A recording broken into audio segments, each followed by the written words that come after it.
Hello guys, welcome back to knowledge exclusive officer. तो यहाँ पर मैं आप लोगों को बताने वाला है चूज़ द करेक्ट ऑप्शन, जो कक्षा 10वीं की हिंदी की है, जहाँ पे आपको सही विकल्प का चयन कीजिए जो आपके पेपर में सबसे शुरुआत में ही आता है।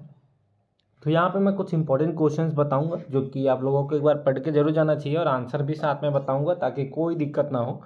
और क्वेश्चन आंसर्स वगैरह इंपॉर्टेंट क्वेश्चन 2 3 4 मार्क्स, उसके बाद आपके सही विकल्प जो आपके फिल इन द ब्लैंक्स होते हैं, रिक्त स्थानों की पूर्ति करे, वो उन सारी चीज़ें की भी हम डाल चुके हैं। और अभी तक व्हाट्सएप ग्रुप में नहीं जुड़े होंगे तो जुड़ जाना।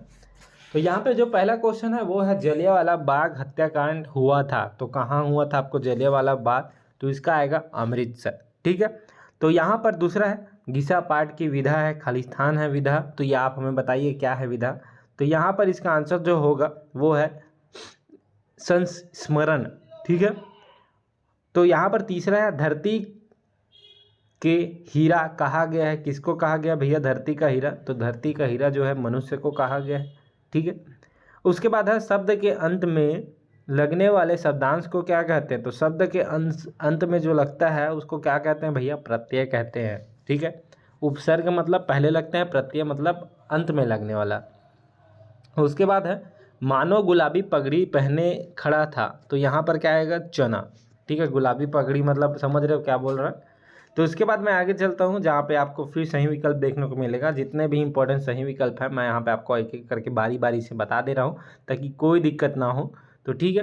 तो यहाँ पर आप कहेंगे अपनी अपनी बीमारी पाठ के प्रमुख विधा है, तो इसका क्या है व्यंग। ठीक है। उसके बाद राजा से पुरस्कार के रूप में मधुलिका ने अपने लिए क्या मांगा, तो देखो राजा से पुरस्कार के रूप में मधुलिका ने अपने लिए क्या मांगा, तो यहाँ पे इसके आंसर जो आएंगे वो है प्राणदंड। ठीक है। तो पिरोहिल शब्द का अर्थ क्या होता है, पिरोहिल शब्द का अर्थ जैसे कि पीड़ित, दर्द से पीड़ित, तो यहाँ पे जो आएगा पिरोहिल मतलब होता है प्यारा। ठीक है। उसके बाद है जेब कतरा पाठ में लेखक की जेब में मात्र रुपए थे, कितने रुपए थे भैया, आपने पढ़ा होगा तो आपको पता होगा, तो ये है 9 रुपए। ठीक है। लोरिक चंदा है, क्या है, लोक कथा, लोकगीत, लोक नृत्य, इनमें से कोई नहीं, तो ये है लोक कथा लोरिक चंदा। ठीक है। तो इसके बाद मैं आगे चलता हूँ जहाँ पे आपको देखने को मिलेंगे सही विकल्प। ठीक है। उसके बाद मैं आपको बताता हूँ विश्व का सबसे बड़ा जनतंत्र कहाँ है, तो आप बताइएगा मुझे विश्व का कहाँ है जनतंत्र सबसे ज़्यादा बड़ा। उसके बाद है डॉक्टरों के पास थालीखान बीमारी की इलाज नहीं होता, तो कौन सी बीमारी है जिसका इलाज नहीं होता, तो ये हमें बताइए। उसके बाद है कोलोसियम है, सोने की खान, पिरामिड, मंदिर, रोम का नाट्यगृह। ठीक है, क्या है आप बताओ। उसके बाद है जनतंत्र का जन्म कविता में रस है, कौन सा रस है आपको बताना है, रौद्र रस है, वीर रस है, हास्य रस है, अद्भुत रस है। ठीक है। उसके बाद आगे चलते हैं जहाँ पे आपको सही विकल्प में है गरीब आदमी का शमशान नहीं उजड़ना चाहिए में शब्द शक्ति है, कौन सी शब्द शक्ति है। उसके बाद है गृह प्रवेश कविता संबंधित है, किससे संबंधित है, चरणदास जो नाटक के रचनाकार है, कौन है भैया यहाँ पे बताओ। तो ये आपने पढ़ा होगा, सब आपको पता होगा। ठीक है। नहीं पता तो हमें बता देना, हम आपको आगे बता देंगे। तो उसके बाद है एक था पेड़ एक था ठूट पाठ की विधा है, क्या विधा है पाठ की, आप लोगों को बताना है, तो वो है निबंध विधा। उसके बाद माटी वाली कहानी का प्रमुख समस्या क्या है, तो यहाँ पर है विस्थापन। ठीक है। और इसमें मैं आपको बता देता हूँ कि इसके जो आंसर्स है वो है पहले का जो यहाँ पे आएगा लक्षणा, दूसरे में आएगा प्रयोग वाक्य, तीसरे में आएगा हबिद तनवीर। ठीक है। हबिद तनवीर चरणदास तोर के जो लेखक हैं। उसके बाद है आगे सही विकल्प में दादू गरदयाल किस काल के कवि थे, तो यहाँ पे आपको बताना है किस काल के कवि थे। तो माटी वाली रहती है, कहाँ रहती है, चमोली में रहती है, कहाँ रहती है भाई।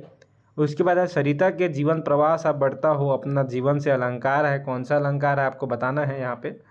उसके बाद है सक्करा के पिरामिड हैं, क्या है, घुमावदार, सीढ़ीदार, गोलाकार, बेलनाकार, क्या है यहाँ पे आपको बताना है। ठीक है। तो हरिवंश हरिशंकर परसाई जी अपनी मृत्यु किस बीमारी से चाहते हैं, तो यहाँ पे इसका आंसर है टैक्स की बीमारी। ठीक है। उसके बाद यहाँ पे इसका जो आंसर है वो है सकारा के पिरामिड है गोलाकार। उसके बाद सरिता के जीवन प्रवास है बढ़ता हो अपना जीवन से अलंकार है उपमा। माटीवाल रहती है टिहरी में, दादू दयाल किस काल के कवि थे, तो वो है भक्ति काल। ठीक है। तो यहाँ पे आप लोगों को इसके आंसर्स मिल गए होंगे। उसके बाद है एक था पेड़ एक था ठूट, यहाँ से क्वेश्चन आना तय है, ठहरे थे कहाँ ठहरे थे भैया, मकान में ठहरे थे। ठीक है। साबुन की टिकिया थी, क्या थी साबुन की टिकिया? युवक की, लेखक की, विद्ध की, गृहस्थी की। ठूठ का पेड़ प्रतीक है जड़ता, निजड़ता, दृढ़ता, स्थिरता। जीवकर्ता पाठ से हमें शिक्षा मिलती है, क्या शिक्षा मिलती है? कस्तूरी मृग के अंग में समाहित होता है, क्या होता है भैया? तो नाभि होता है। जीवकर्ता पाठ में हमें क्या शिक्षा मिलती है भैया? तो हमें मिलती है मानवीय संवेदना की, ठीक है। तो उसके बाद है यहाँ पर ठूठ का पेड़ है, ढिंढका, बा, सा, ठीक है। यहाँ पे देख सकते हो, यहाँ पे इसका आंसर है निर्जीवता, निर्जीवता। उसके बाद है यहाँ पे इसका आंसर होता साबुन की टिकिया थी वृद्ध की, ठीक है। उसके बाद यहाँ पे जो लेखक कहाँ ठहरे थे? तो वो मकान में ठहरे थे, ठीक है। उसके बाद है शहीद वीर नारायण सिंह के साथ किस अंग्रेज का युद्ध हुआ था भैया? तो आप पढ़े होगे तो आपको बहुत अच्छे से पता होगा। तो यहाँ पे इसके आंसर होंगे आपके लॉर्ड स्मिथ।